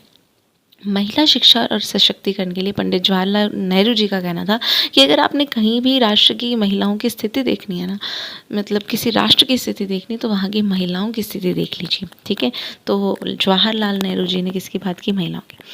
अब इस सब के बाद 2011 में क्या हुआ, साक्षरता दर 52.10 थी, लेकिन 1955 में ये सिर्फ 2.51 थी महिलाओं के लिए। सोचिए 50 ज़्यादा हो जाना। ठीक है, 2.51 से 2.10 महिला के लिए तो बहुत बड़ी बात है, और आज तो बहुत ज़्यादा पढ़ी महिलाएं रही हैं। ठीक है, तो राज्य महिला आयोग के लिए राज्य सरकार ने 15 मई 1999 में राज्य महिला आयोग गठन किया था, और इसमें क्या होता है, एक अध्यक्ष होती है और 3 सदस्य होते हैं, और इनका कार्यकाल जो है अध्यक्ष का वो 3 साल का होता है। महिला समव्य सहायता, ठीक है। इसमें क्या होता है, 10 से 20 महिलाएं समव्य अपने निर्णय से लेकर एक समूह बनाती है, छोटी छोटी बचत के माध्यम से एक दूसरे की सहायता करती है। कोई बिक्री उत्पाद सरकार जो है इनको अवसर उपलब्ध करवाती रहती है। महिला घरेलू हिंसा निरोधक अधिनियम 2005, इसमें सभी जो कोई भी प्राथमिक स्वास्थ्य केंद्र या किसी पे भी जाके महिला अपने कंडीशन के बारे में बता सकती है, ठीक है, और उसकी सहायता की जाती है। राजीव गांधी किशोरी सशक्तिकरण में 11 से 18 वर्ष की विद्यालय न जाने वाली किशोर बालिकाओं के लिए ये स्पेशल योजना है। बेटी बचाओ बेटी पढ़ाओ की शुरुआत 2015 में पूरे देश भर में हुई थी, ठीक है। और इसमें हिंदू उत्तराधिकार दत्तक ग्रहण एवं संरक्षण अधिनियम 1956 संशोधन 2005 में हुआ। दहेज निषेध अधिनियम 1961, बाल विवाह का जो आंदोलन अधिनियम, तो ये 1925, 1986, 2006 में इसका संशोधन हुआ। मतदान प्रक्रिया इलेक्ट्रिक वोटिंग मशीन से होती है जिसको ईवीएम कहते हैं। और ईवीएम के में 16 अधिकतर उम्मीदवारों का नाम दिया जा सकता है। इसमें नोटा करके भी एक कॉलम होता है। नोटा मतलब नन ऑफ द अबव, जिसको हम मतदान नहीं करना चाहते, जितने भी आपने खड़े किए। ईवीएम में क्या होता है कि जिला निर्वाचन अधिकारी जो है वो एक मतदान दल का गठन करता है और उसका पूरा वो ध्यान रखता है। तर्जनी उंगली पर अमिट शाही लगती है, ठीक है। ईवीएम के साथ वीवीपीएटी जो मशीन है उसका भी यूज़ होता है। अब वीवीपीएटी का पूरा नाम क्या है, voter verifiable paper audit trial. इसमें क्या होता है कि एक प्रिंटर युक्ति होती है, मतदाता जैसे ही उसमें प्रिंट करता है तो उसमें एक पर्ची जो है उस पर प्रिंट हो जाती है। 7 सेकंड तक एक पारदर्शी बॉक्स में मतदाता को दिखाई देती है, यानी कि उसको पता लग जाता है कि उसने जिसको वोट दिया है वही बटन उसने क्लिक किया है, ठीक है। और उम्मीदवारों को सही वोट मिला है कि नहीं मिला, इसीलिए ये वाली मशीन बनाई गई है, ठीक है। तो प्रोजेक्टर के थ्रू वो कह रहे हैं कि आप शिक्षक हैं तो इसको ज़रूर दिखाइएगा अपनी क्लास में। ऐसे करके यहाँ पे बहुत सारी गतिविधियाँ रखते हैं। उसके बाद है स्वीप, यानी कि सुव्यवस्थित मतदाता शिक्षा और निर्वाचक सहभागिता। अब इसमें नागरिक निर्वाचकों की प्रक्रिया के लिए 2 उद्देश्य रखे, एक सूचित एक सूचित। सूचित मतलब निष्पक्ष, ठीक है, और नीतिपरक। और सूचित मतलब जागरूकता के साथ, जैसे अपने किसी को सूचना देते हैं। अभी बात करते हैं सूचना का अधिकार अधिनियम। तो सबसे पहले क्या हुआ था कि एक दूसरे की जानकारी लेने के लिए, यानी कि क्या हुआ है, राजस्थान के राजसमंद जिले की भीम तहसील के देवडुंगरी गांव में मजदूरों और किसानों ने अपनी मजदूरी के संबंधित रिकॉर्ड के लिए मांग मांगी है ना। तो 2000 में सूचना का अधिकार कानून बनाने वाला राजस्थान पहला राज्य था। उसके बाद पूरे भारत सरकार ने इसको 2005 का अधिनियम ही बना दिया था, ठीक है, जिसमें हम जानकारी प्राप्त कर सकते हैं। निःशुल्क अनिवार्य बाल शिक्षा अधिकार अधिनियम, ये भारत सरकार द्वारा 2009 में बनाया गया और निःशुल्क और अनिवार्य शिक्षा प्रदान करते हैं। ये अधिनियम 2010 में बनाया गया। 1 अप्रैल 2011 को लागू हुआ। 6 से 14 वर्ष के लिए ये स्पेशल बनाया गया था। कमज़ोर और पिछड़े वर्ग के जो बच्चे थे उनको 1st to 8th क्लास में 25% तक आरक्षण ज़रूर दिया जाए, ऐसा प्राइवेट स्कूल्स को आदेश थे। बाल अधिकार 20 नवंबर 1989 में ये संयुक्त राष्ट्र की आम सभा में बाल अधिकार समझौते के तहत किया गया था और भारत में 1992 में इसमें हस्ताक्षर कर दिए गए थे। राजस्थान राज्य बाल समिति जो होती है वो इसमें ध्यान देती है। चाइल्ड हेल्पलाइन जो है 1098 है, 24 घंटे चलती रहती है ये। राजस्थान संपर्क पोर्टल जो है वो सितंबर 2019 को जनसामान्य की शिकायतें करने के लिए इसमें दिया गया था और इसका कॉल सेंटर नंबर 181 है, जिस पे आप शिकायतें दर्ज करवा सकते हैं। साइबर सुरक्षा अपराध जैसे इंटरनेट से बड़े बड़े जो भी रिलेटेबल होते हैं वो इसमें ऐड होते थे। साइबर सुरक्षा हमलों में रैमसनवेयर होता है, जो कि एक प्रकार का वायरस होता है, कंप्यूटर और सिस्टम पर हमला कर देता है और उसके बाद राशि वसूल लेते हैं। मालवेयर भी प्रोग्राम होता है, जैसे वायरस, वॉर्म, ट्रोजन, ये सारे ऐसे क्वेश्चन आ सकते हैं। साइबर धोखाधड़ी होता है, जैसे आपको जाल में फंसाया। इसके 2 तरीके हैं, फिशिंग और स्पूफिंग। फिशिंग का एक ऐसा मतलब है कि आपको फर्जी मेल भेजते रहे, जैसे कई बार आपको देखने को मिला होगा अमेज़न नाम से, उसकी स्पेलिंग थोड़ी सी चेंज होती है ना। स्पूफिंग में क्या होता है, ये भी ठगी करने का ही एक साधन है, अन्य की पहचान का यूज़ करके। साइबर सुरक्षा के उपाय आपको बहुत सारे मिल जाएंगे। आप कॉल कर सकते हैं अगर आपको ऐसा लगे कि हाँ कोई आपके साथ साइबर अपराध हुआ है तो, ठीक है। नोटा हमने पढ़ लिया था, none of the above, VVPAT यानी कि voter verifiable paper audit trial. SVEEP मतलब systematic voters education and electoral participation programme, यानी कि सुव्यवस्थित मतदाता शिक्षा और निर्वाचक सहभागिता। अब है होमवर्क क्वेश्चंस आपके लिए मोस्ट इम्पॉर्टेंट। सन 2011 की जनगणना के अनुसार महिला की साक्षरता दर क्या है, ऐसे ही क्वेश्चन आ सकते हैं। इससे पहले कितनी थी, कितना चेंज हुआ, भूदान आंदोलन के जनक कौन है, और ये सारे आपको नेम से दिए गए हैं। इसको आपने मैच करना है अच्छे से, इसको स्टॉप करके स्क्रीनशॉट लीजिएगा। स्वीप की फुल फॉर्म क्या है या राज्य महिला आयोग का गठन कब हुआ, ऐसे सारे क्वेश्चन आपके सामने। इसके बाद चैप्टर 9 ज़रूर करेंगे, लेकिन उससे पहले आपसे ये दरख्वास्त है कि आप सारे चैप्टर्स को पूरा ज़रूर देखिएगा। ये बहुत काम की चीज़ है। किसी भी ये जो सीरीज़ है उसको कर ली है क्लास 8th की, चैप्टर 1 टू चैप्टर 8, प्लीज़ आप उसको ज़रूर देखिएगा। तो ग्रामीण और शहरी प्रशासन में फ़र्क क्या है, तो इसके लिए ये सबसे पहले एक पैराग्राफ दे रखा है जिसमें बच्चे एक दूसरे से बात कर रहे हैं और पूछ रहे हैं कि 18 वर्ष की आयु होने पर क्या होगा। ठीक है, तो वो कहते हैं कि आपका मतदाता सूची में नाम आपको जुड़वाना ज़रूरी हो जाएगा क्योंकि मतदान देना ज़रूरी है। इसी में कुछ ऐसी बात होती कि क्या फ़ायदा होगा, तो हम ये सारा इंट्रोडक्शन करवाया। ठीक है, लेकिन एक्चुअल मेन बात यहाँ से स्टार्ट होती है कि हमारा जो पूरा ये सिस्टम है, सरकार भी त्रिस्तरीय व्यवस्था चलाती है। ठीक है, जैसे ग्राम पंचायत, पंचायत समिति और जिला परिषद, छोटे से बड़े में ये काम करते हैं। अब ग्रामीण प्रशासन में क्या करते हैं कि सारे वर्ग होते हैं। ठीक है, 73rd संविधान संशोधन में एक विधेयक पास हुआ था पंचायती राज व्यवस्था का, 11वीं अनुसूची थी और त्रिस्तरीय ढांचे को 29 कार्यों में का इनमें उल्लेख किया गया था। ठीक है, अब क्वेश्चन ये है कि त्रिस्तरीय मतलब क्या है, तो पहला है जिला परिषद, फिर है पंचायत समिति, फिर है ग्राम पंचायत। जिला परिषद में जिला प्रमुख, मुख्य कार्यकारी अधिकारी, पंचायत समिति में प्रधान, खंड विकास अधिकारी और ग्राम पंचायत में सरपंच, ग्राम विकास अधिकारी। तो ये पूरा एक त्रिस्तरीय ढांचा है। इसको 2 पेजेस में इन्होंने समझाया, मैं आपके सामने इसको रख रही हूँ। मेन बात यह है कि जिला परिषद में क्या होता है, स्थानीय आवश्यकता वगैरह का ध्यान रखते हैं और अंतिम योजना तैयार करवाते हैं, सभा बैठक का पर्यवेक्षण होता है। पंचायत समिति में पंचायती राज कार्य करते हैं और सरपंच पंचायत समिति ये जिला परिषद सदस्य का बनवाते हैं। ग्राम पंचायत में स्वच्छता, पेयजल, इन सब का ध्यान रखते हैं, मनरेगा कार्यक्रम, सार्वजनिक वितरण प्रणाली, ग्रामीण सड़क का रखरखाव। ये जो जिला परिषद है ये पंचायत समिति और उनकी निधियों का अंतरण करते हैं। ठीक है, पंचायत समिति में सभा और ये और ग्राम पंचायत में ये सार्वजनिक वितरण प्रणाली का ध्यान रखते हैं, जिसे राशन वितरण कहते हैं। ठीक है, इसी क्रम में आगे ग्रामीण स्वच्छता और ग्रामीण आवासन का जो कार्यक्रम चलाते हैं। तो ये जिला परिषद, ये पंचायत और ग्राम पंचायत, ये सभी के बारे में आपको सामने दे रखा है। ग्रामीण क्षेत्रों में जनता की शिकायतों को दूर करते हैं, प्राथमिक शिक्षा की गुणवत्ता की और सुनिश्चितता रखते हैं।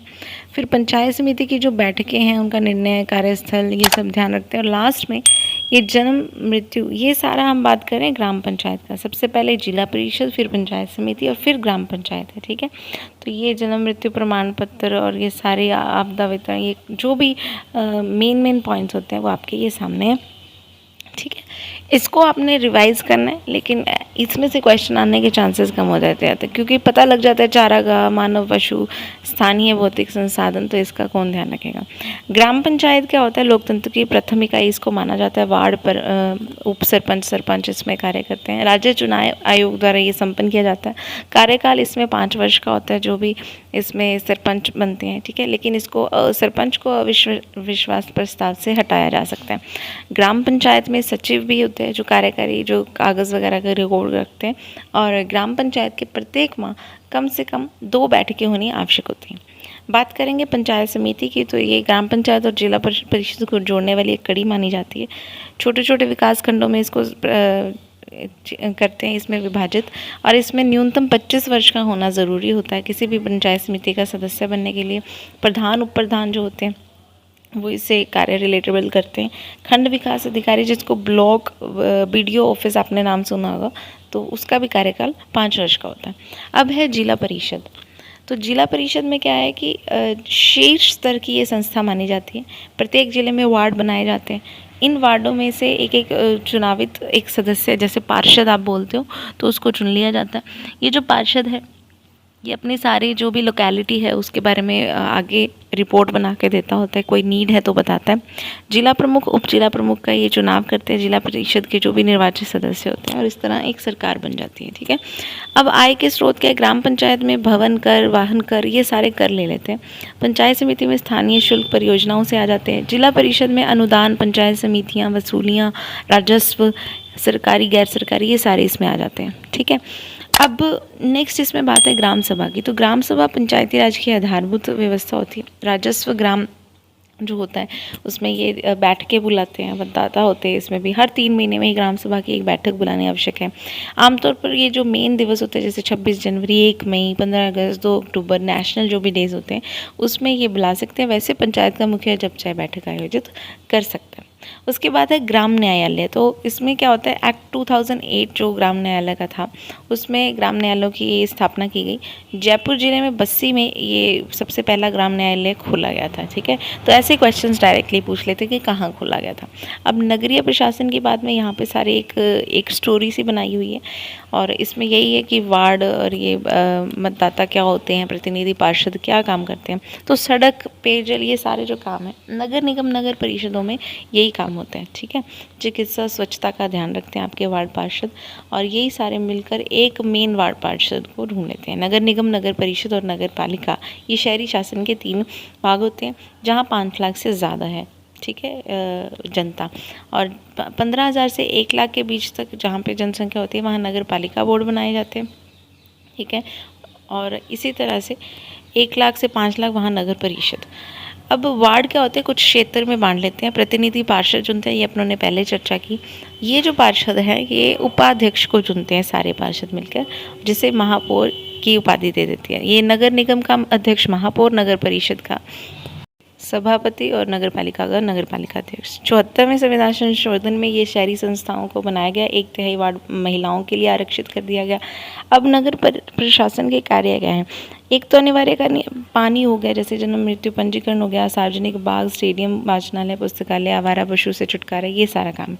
अनिवार्य तो पानी, रोशनी, दमकल, ये जन्म मृत्यु पंजीकरण है। और स्वैच्छिक ये है कि अगर आपके पास टाइम है या पैसे हैं तो वृक्षारोपण, स्टेडियम, वाचनालय, पुस्तकालय, मेले वगैरह आयोजित करवाना, आवारा पशु। तो स्वैच्छिक इच्छा से तो शायद ही कहीं काम होते हैं, लेकिन ये जो अनिवार्य हैं वो करने ही पड़ते हैं इनको। ठीक है, अब वापस से यही एक स्टोरी स्टार्ट हो गई कि हमारे ये वाचनालय, पुस्तकालय या इसका कैसे रख रखाव होता है, कौन करता है इसमें। ठीक है, और इसका रख रखाव फिर करता कौन है। तो ये जो बातें हैं यहाँ पे इन्होंने बताया कि कैसे कर वगैरह लेके, विभिन्न शुल्क कर लगा के, जुर्माने, इसी से पैसा प्राप्त करते हैं और यही संस्थाएं फिर, यानी कि शहर का पैसा शहर में ही लग जाता है। ठीक है, तो अब बात है यहाँ पे शब्दावली की। भू राजस्व यानी कि जो भूमि के लिए प्रयोग में लगता है कर, सार्वजनिक कार्य जो सबके लिए, पेयजल, पीने योग्य पानी। अभ्यास प्रश्न आपके लिए, नगरीय स्वशासन की इकाई कौन सी है, तो आपके सामने ये 4 ऑप्शन है, ज़रूर किया कीजिए ये क्वेश्चंस। पंचायती राज व्यवस्था को अपनाया कब था, किस संशोधन में। नगर निगम वार्ड प्रतिनिधि कौन क्या कहलाता है, परिषद के अध्यक्ष को क्या कहलाते हैं। ये मुखिया आपके लिए ये सारी MCQ फॉर्म में कैसे भी क्वेश्चन बन के आ सकते हैं। ठीक है, एक एक क्वेश्चन का करना बहुत ज़रूरी है। हम बाकी बुक्स को उठाते हैं लेकिन जो मेन जहाँ से आने हैं क्वेश्चन वो नहीं। आपने बहुत अच्छा सपोर्ट किया, जितने भी बच्चे पढ़ रहे हैं, चाहे 1 पढ़े चाहे 10 पढ़े, थैंक यू सो मच। तो चैप्टर में क्या है, आहड़, कालीबंगा, पचमाता, गिलुंड, ओजियाना, ये सभी सभ्यताओं का उल्लेख किया गया है। केलू या घास फूस के ढके हुए कह रहे हैं कि कच्चे मकान पहले हुए करते थे और नगर या कस्बों की जो बसावट थी वो सुनियोजित थी, जैसे नागदा, चीरवा, कल्याणपुर, ये सारी कस्बे, घाटियाँ, पहाड़ियाँ जंगल से घिरे हुए थे। ठीक है, राजस्थान स्थापत्य कला का धनी है, इसमें कोई शक नहीं है। और इसमें हवेलियाँ वगैरह मिलती हैं, आमेर, बूंदी, अजमेर, उदयपुर, जैसलमेर, कुंभलगढ़, यहाँ पे आप कई तरह के दुर्ग देख सकते हैं। दुर्ग की अगर बात करें तो राजस्थान को दुर्गों की भूमि कह दिया जाता है और यहाँ पे सुरक्षा की दृष्टि से दुर्ग बनाए जाते हैं। जैसे कि यहाँ पे कई जहरीले जानवर भी आ सकते हैं, शत्रु को भी रोका जा सके, तो ये सारी इनमें मेन बात थी। कृषि, खाद्य भंडारण, वापी कुंड वगैरह का अच्छा सुनियोजन था। इसी को किला या गढ़ भी कह देते हैं। बूंदी का दुर्ग उत्तरी छोर पर बूंदी में ही 1354 ईस्वी में बनाया गया था। इसमें कई भित्ति चित्र देखने को मिलते हैं। लोहगढ़ का जो दुर्ग है वो भरतपुर के जाट वंश के महाराजा सूरजमल जी द्वारा बनाया गया था और अब तक इसको कोई जीत नहीं पाया, इसीलिए इसको अजय दुर्ग भी कहते हैं। रणथंभौर का जो दुर्ग है वो भी ऊंची पहाड़ी पर ही बनाया गया है और ये कहा जाता है कि चौहान वंशीय शासकों ने इसका निर्माण करवाया था। इस दुर्ग में नौलक्खा दरवाज़ा, हमीर महल, 32 खंभों की छतरी, ये सारे ऐतिहासिक जो स्थान हैं वो अवेलेबल हैं। यहाँ पर ही त्रिनेत्र गणेश जी का मंदिर है। वर्तमान में यह जो दुर्ग है उसके आसपास रणथंभौर बाग परियोजना भी चल रही है, जिसकी सुरक्षा का विशेष ध्यान दिया जाता है। आपको ये लोहगढ़ दुर्ग दिख रहा होगा, भरतपुर में ये अवेलेबल है। अब है जालोर दुर्ग। जालोर जो है वो पश्चिमी राजस्थान के सोनगढ़ चौहानों द्वारा जालोर दुर्ग को बनाया गया था। पश्चिमी अरावली श्रृंखला की सोनगिरी पहाड़ी पर इसे बनाया गया। 10वीं शताब्दी में परमार राजाओं द्वारा इसका निर्माण करवाया गया था। चित्तौड़गढ़ दुर्ग मध्यमिका नगरी में है। चित्रकूट पहाड़ी पर 7वीं सदी में बनाया गया था। चालुक्य, परमार, सिसोदिया, प्रतिहार इन सभी द्वारा। मत्स्याकार पहाड़ी पर यह स्थित है और प्राचीरों से ये घिरा हुआ है। दुर्ग में टोटल 7 प्रवेश द्वार हैं। इसमें पूरा आपको जो चित्तौड़गढ़ दिखाया गया है, इसमें उत्तरी पूर्वी कोण पर कुंभा ने कीर्ति यानी कि विजय स्तंभ बनवाया था। 47 फीट वर्गाकार है और 10 फीट की जो इसकी ऊंची चबूतरा है, 122 फीट की ऊंचाई है और 9 खंड मंजिला है।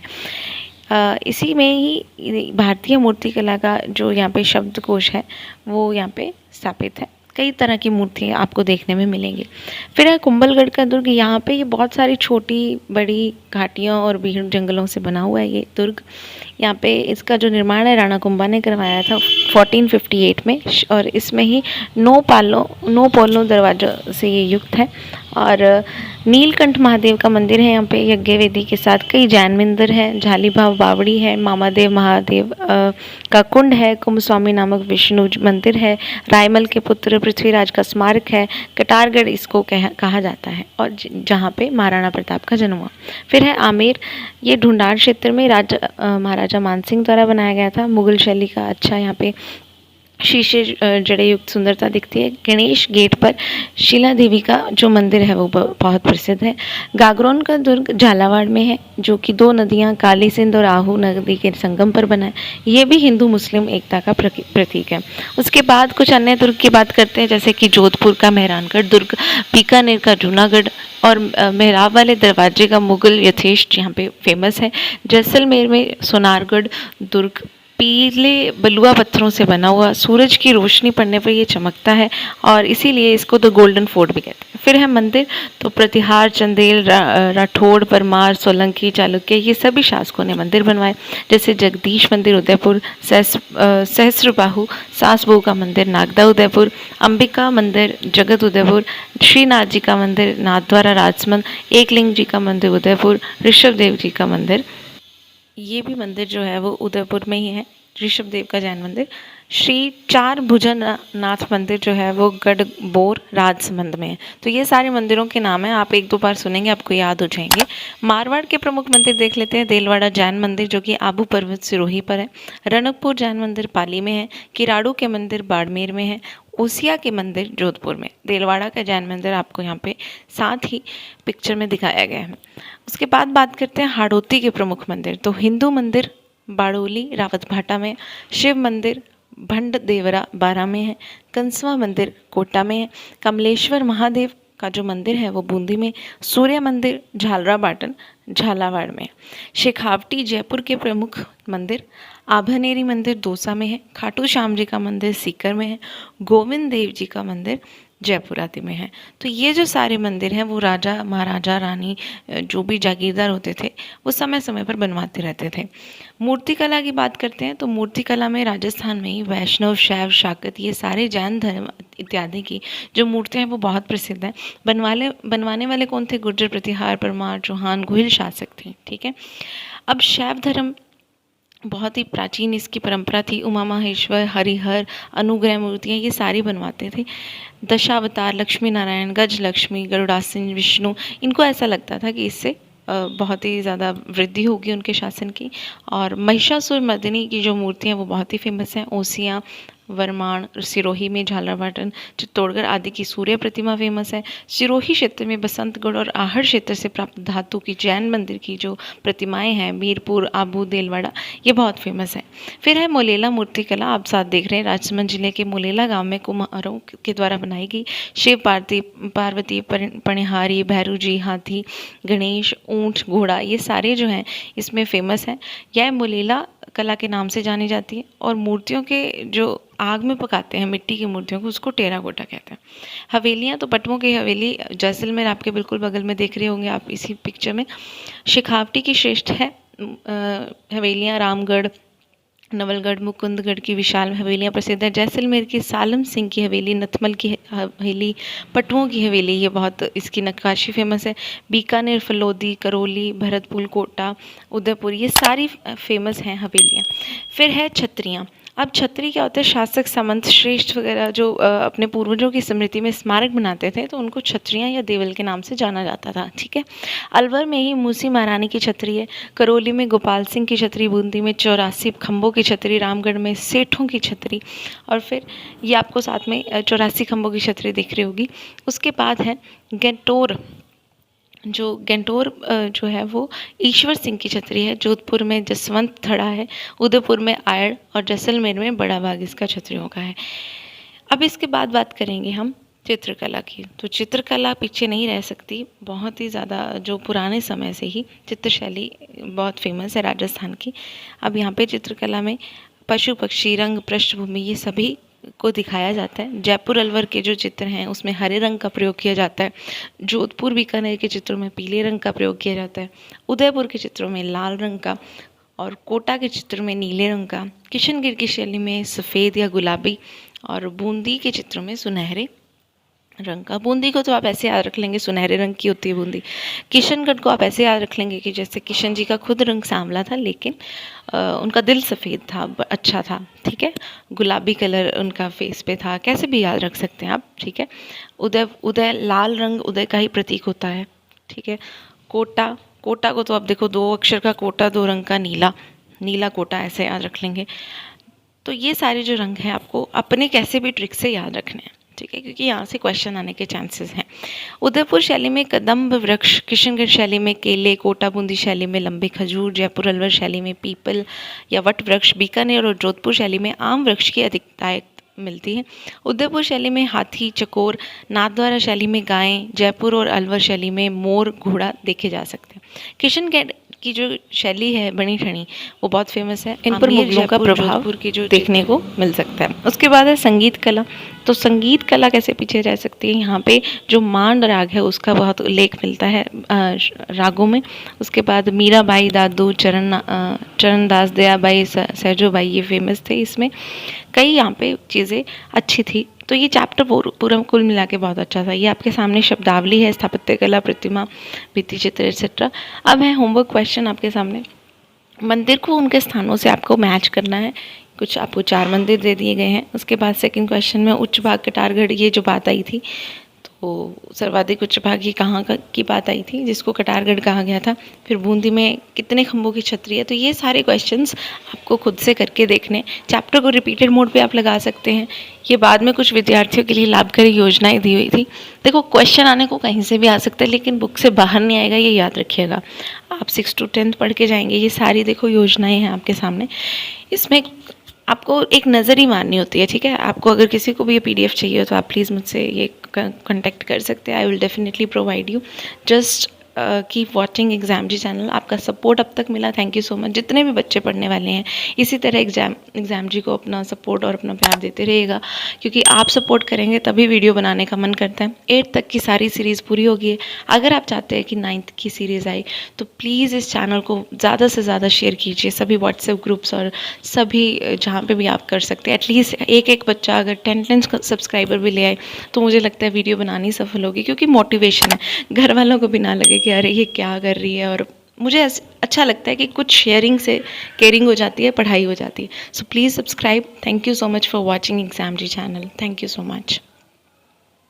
अगर आप यहाँ तक अब तक आ चुके हैं तो कॉन्ग्रेचुलेशंस, आप पढ़ने की राह पर चल चुके हैं। बस उम्मीद है कि आप ये सारी सीरीज़ पूरी करेंगे, चाहे खुद से करें चाहे हमारे चैनल के थ्रू करें। पढ़ना ज़रूर है, राजस्थान अध्ययन मोस्ट इम्पॉर्टेंट है। 6th 7th राजस्थान अध्ययन हमने कर लिया है। अब हम कर रहे हैं class 8th 9th 10th 11th and 12th। Link आपको कॉमेंट सेक्शन में मिल जाएगा। बस पढ़ते रहिए, आगे बढ़ते रहिए और जॉब लग के दिखाइए। Thank you so much.